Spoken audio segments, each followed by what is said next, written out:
สบายดีท่านผู้ชมที่เคารพขอต้อนรับบรรดาท่านเข้าสู่รายการลาวสังสาสตร์ท่านผู้ชมในวันที่20กรกฎาคมที่จะมาถึงนี้ก็แม่นวันสร้างตั้งสาพันธ์แม่นหญิงลาวครบรอบ71ปีและในวันที่29ก็แม่นวันบุญเข้าพรรษาท่านผู้ชมในอาทิตย์นี้ทางรายการจะนำเสนอผลงานการเคลื่อนไหวเวียกงานต่างๆของแนวลาวสังสาสตร์มาให้บรรดาท่านได้ติดตามรับชมในอาทิตย์นี้ซึ่งรายงานที่1จะให้บรรดาท่านไปติดตามรับชมกองประชุมสัมมนาเสื่อมซึมเอกสารเพื่อกักเกี่ยมให้แก่กองประชุมเวียกงานสื่อมวลชนทั่วประเทศครั้งที่1และระยะที่2จะให้บรรดาท่านไปติดตามรับชมกองประชุมเวียกงานสื่อมวลชนทั่วประเทศครั้งที่1ซึ่งมีเนื้อในคือแนวใดเอาเป็นว่าเฮาไปติดตามรับชมพร้อมๆกันกองประชุมสัมมนาเสื่อมซึมเอกสารเพื่อกักเกี่ยมให้แก่กองประชุมเวียกงานสื่อมวลชนทั่วประเทศครั้งที่1คณะโฆษณาอุโมงค์ศูนย์กลางภาคได้จัดกองประชุมสัมมนาเสื่อมซึมเอกสารเพื่อกักเกี่ยมให้แก่กองประชุมเวียกงานสื่อมวลชนทั่วประเทศครั้งที่1ภายใต้หัวข้อเพิ่มทวีการนำพาของพรรคพัฒนาเวียกงานสื่อมวลชนให้หันเปลี่ยนสู่คุณภาพใหม่อย่างแข็งแรงกองประชุมดังกล่าวจัดขึ้นในวันที่13กรกฎาคม2026ที่หอประชุมแห่งชาตินครหลวงเวียงจันทน์ให้เกียรติเป็นประธานกองประชุมโดยสหายกี่แก้วไข่คำพิทูลกรรมการกรมการเมืองศูนย์กลางพรรคประธานศูนย์กลางในลาวสังสาสตร์ประธานสภาทฤษฎีศูนย์กลางพรรคมีสหายคำพันธ์เผยญวงศ์กรรมการกรมการเมืองศูนย์กลางพรรคคณะเลขาธิการศูนย์กลางพรรคหัวหน้าคณะโฆษณาอุโมงค์ศูนย์กลางพรรครองประธานสภาทฤษฎีศูนย์กลางพรรคพร้อมด้วยบรรดาสหายเลขาธิการศูนย์กลางพรรคกรรมการศูนย์กลางพรรคมีบรรดาการนำพรรครัฐหัวหน้าโฆษณาสื่อมวลชนและสื่อมวลชนจากศูนย์กลางและท้องถิ่นของทุกภาคส่วนพร้อมด้วยพนักงานบำนาญที่เป็นอดีตหัวหน้าสื่อมวลชนทั่วประเทศเข้าร่วมกองประชุมได้พร้อมการเสื่อมซึม3เอกสารสำคัญเป็นต้น 1. เพิ่มทวีบทบาทการนำพาของพรรคต่อสื่อมวลชนในระยะใหม่ 2. จรรยาบรรณของสื่อมวลชนและ 3. บรรดากฎหมายและนิติกรรมใต้กฎหมายรับใช้การเคลื่อนไหวเวียกงานสื่อมวลชนอยู่ประเทศเฮาซึ่งเป็นเกียรติเสนอเอกสารโดยสหายกี่แก้วไขคำพิทูลและสหายปริญญาเอกคำม้อนจันทจิตกรรมการสำห้องศูนย์กลางพรรคห้องหัวหน้าคณะโฆษณาอุโมงค์ศูนย์กลางพรรคทิศทางในการเพิ่มทวีการนำพาของพรรคต่อสื่อมวลชนในช่วงนี้ตัวหนามีอย่างไรอยากเสนอนำบรรดาสายบางจุดขึ้นอันที่หนึ่งเพิ่มทวีบทบาทการนำพาที่เข้มแข็งของพรรคต่อสื่อมวลชนเห็นอย่างไรอันที่หนึ่งต้องเพิ่มทวีบทบาทการนำพาที่เข้มแข็งของพรรคต่อสื่อมวลชนสร้างให้พรรคในองค์บรรดาองค์การสื่อมีความปลอดใสเข้มแข็งนักแน่นอันที่สองเพิ่มทวีการนำพาสื่อนำเนี่ยคุ้มครองบรรดาสื่อมวลชนทั้งสื่อสิ่งพิมพ์สื่ออิเล็กทรอนิกส์ให้ก้าวไปสู่ความทันสมัยโดย1ให้มีส่วนร่วมของสังคมอันที่3อยู่ในการนำพาเนี่ยแม่นสมใส่สนองข้อมูลข่าวสารที่หลากหลายทันเหตุการณ์โดยผ่านการประสานงานสมทบอย่างกลุ่มเกี่ยวระหว่างภาคส่วนต่างๆที่เกี่ยวข้องนับทั้งกระแสสังคมที่ตั้งหน้านับทั้งการคุ้มครองข้อมูลข่าวสารให้มีความรัดกุมถูกต้องตามแนวทางของพรรคอันที่4เปลี่ยนแปลงจินตนาการในการพัฒนาสื่อมวลชนในยุคใหม่จากการเอ่ยอิงจากการวันนี้ย่อท่อตีตัวตำไปสู่จินตนาการที่เป็นเจ้าตัวเองหลายขึ้น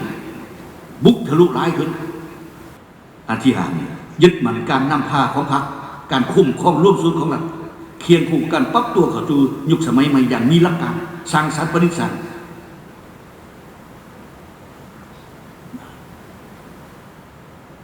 ยึดมั่นอยู่ในการนำพายึดมั่นอยู่ในการคุ้มครองที่เข้มงวดนี้เพราะว่ากองประชุมใหญ่12เขาบอกบทบาทการนำพาที่เข้มแข็งบ่แม่นอ่อนแอบ่แม่นย่อท้อนี่บ่แม่นตีตัวตั้งบ่แม่นอีมันต้องบอกถึงการเข้มแข็งขึ้นมาบอกถึงการหันเปลี่ยนบอกถึงคุณภาพ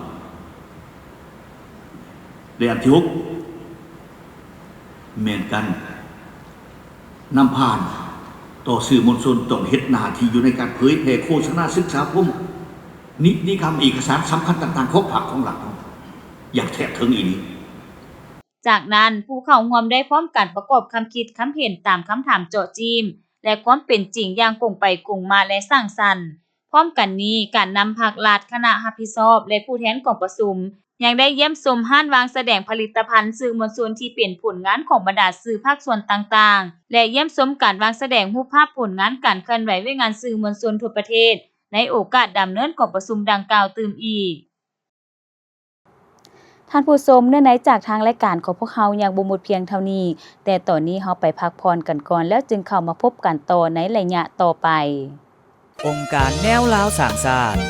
ยามใดก็เสริมขยายมูลเสื้อความสามัคคีทั่วปวงชนลาวบรรดาเผ่าเพื่อเป็นกำลังแห้งสร้างรวมเข้าในภารกิจปกปักรักษาและสร้างสาพัฒนาประเทศชาติ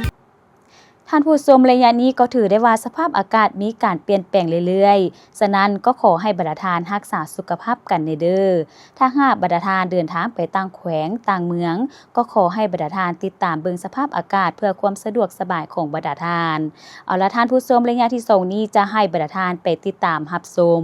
กองประชุมเวียกงานสื่อมวลชนทั่วประเทศครั้งที่1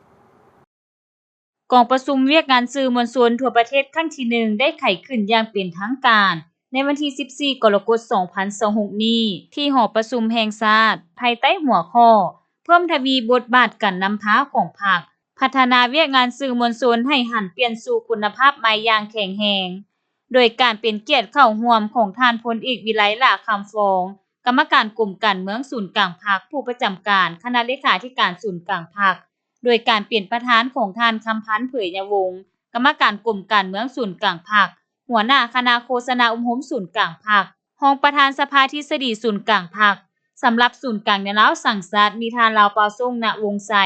กรรมการศูนย์กลางพรรครองประธานศูนย์กลางในลาวสังสรรค์ท่านางบุษดีทะณเมืองกรรมการศูนย์กลางพรรครองประธานศูนย์กลางในลาวสังสรรค์เข้าร่วม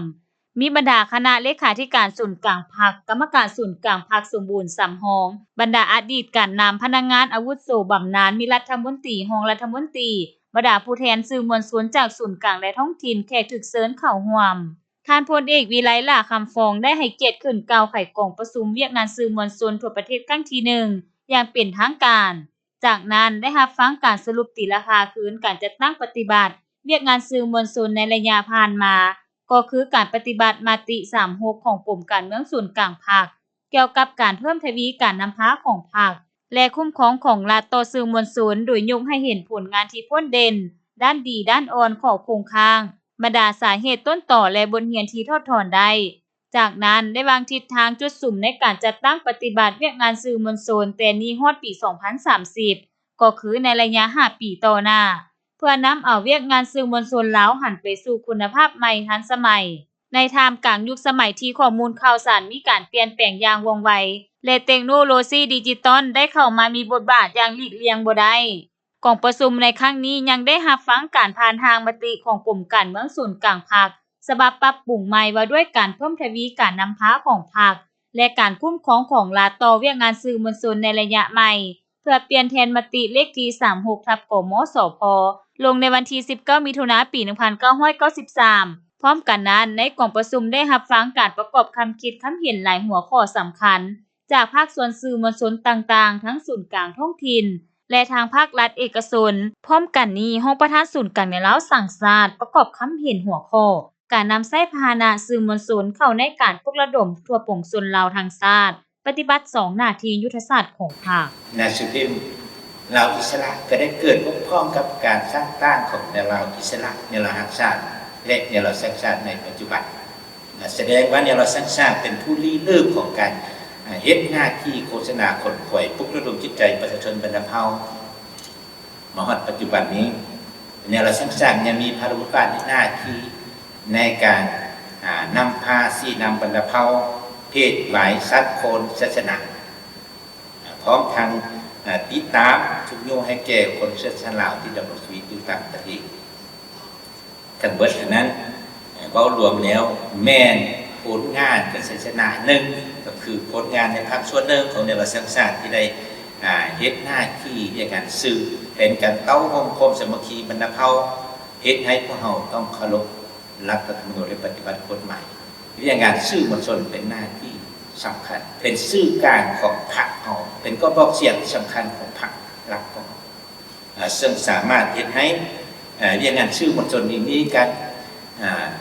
ขยายตัว ซึ่งมีองค์จักรกิจตั้งพร้อมกันนี้เกิดมันได้ขยายตัวไปสู่บรรดากระทรวงองค์การข้าราชการในท้องที่ซึ่งสามารถเฮ็ดหน้าที่สื่อซึ่งเป็นการโฆษณาเผยแพร่บรรดาเอกสารต่างๆของพรรคหลักไปสู่ประชาชนบรรดาเผ่าให้ได้รับรู้และเข้าใจโดยพร้อมกันจะตั้งปฏิบัติสามเพื่อเฮ็ดให้พวกเราได้สืบต่อปฏิบัติเฮ็ดให้อย่างงานสื่อมวลชนนี้ต้องได้มีการคงตัวได้ขยายตัวขึ้นเรื่อยๆแล้วพร้อมกันนี้พวกเราก็สามารถตีราคาได้มาก็จะตั้งปฏิบัติอย่างงานสื่อมวลชนนี้ตลอดระยะผ่านมาแต่ยังเห็นว่ายังมีบางอันที่คงค้างยกยากคงจักอย่างงานสื่อมวลชนนี้ตลอดระยะผ่านมาเรารวมเฉพาะจุดจุดการในเราสร้างชาติของเราพนักงานที่เห็นเรียกนี้มีจำนวนจำกัดหาเป็นมืออาชีพได้เกิดเพราะว่าผมมีผู้จบอย่างงานนี้มาโดยเฉพาะนอกจากนี้ท่านงบประมาณพัฒนาอุปกรณ์ที่มานำใช้ต่อกับปัญหานี้ยังก็ทันสมัยถึงระบบทันสมัยที่พวกเขายังไม่ได้เคลื่อนที่ทันสมัยนี้มานำใช้เถื่อนอกจากนี้เนื้อในของการเอาข้าวหรือว่าการวิเคราะห์วิจัยข้าวต่างๆบางท่านมีบททันกับสภาพการการชี้แจงอธิบายปัญหาต่างๆปรากฏการณ์ต่างๆนั่นบทตอบสนองกับความต้องการของประชาชนบรรดาเผ่าพร้อมกันนี้เข้าส่วนร้ายเป็นจึงนำใช้อุปกรณ์เก่าเนาะเทคนิคเก่าออกมาหัดใช้ในปัจจุบันฉันเพื่อเห็นให้พวกเราได้สืบต่อปฏิบัติขับขวดเพิ่มทวีบทบาทคุณภาพของพรรคพัฒนาอย่างงานสื่อมวลชนให้เปลี่ยนไปสู่คุณภาพใหม่อย่างแข็งแรงแต่เพื่อเห็นให้พวกเขาได้สืบต่อเป็นทิศทางพัฒนาอย่างงานสื่อมวลชนนี้ถ้าพระเจ้าเห็นว่าต้องได้ลงทุนในการสร้างทรัพยากรมนุษย์บุคคลเป็นสำคัญที่สุดต่อการคุ้มครองเทคนิคมีหัวคิดปฏิสัยในการเฮ็ดหน้าที่ยึดพันกับการวางนโยบายต่อผู้เฮ็ดหน้าที่ที่ว่าต้องปกป้องต้องเป็นนโยบายต้องสนองกับนักข่าวนักสื่อมวลชนที่ให้ดีขึ้นเพราะว่าบรรดาภาคส่วนนี้มันบ่มีวันเสาร์วันอาทิตย์บ่มียามเช้ายามค่ำเนาะเฮ็ดตลอดถ้าเพิ่นอยากให้ตอบสนองกับความต้องการมันก็ต้องได้มีนโยบายพร้อมกับการจัดตั้งปฏิบัติหน้าที่เป็นงานสำคัญของพรรคเราให้สืบต่อปรับปรุงเทคนิคพัฒนาอุปกรณ์ที่รับใช้ให้แก่เรื่องการสื่อมวลชน ท่านผู้ชมที่บรรดาทานได้ติดตามรับชมผ่านไปทางบทนั้นก็คือผลงานการเคลื่อนไหวเวียกงานต่างๆของแนวเล้าสังชาติที่ทางรายการได้นำมาเสนอให้บรรดาทานได้ติดตามรับชมในอาทิตย์นี้เวลาก็ใกล้จะหมดลงแล้วถ้าหากบรรดาทานยังสนใจหรืออยากตำหนิติชมต่างๆก็สามารถโทรศัพท์มาได้ที่หมายเลข0212189666หรือหมายเลขที่แสดงอยู่ถึงหน้าจอนี้ทางรายการยินดีเอาคำตำหนิติชมของบรรดาทานไปปรับปรุงรายการให้ดีขึ้นกว่าเก่า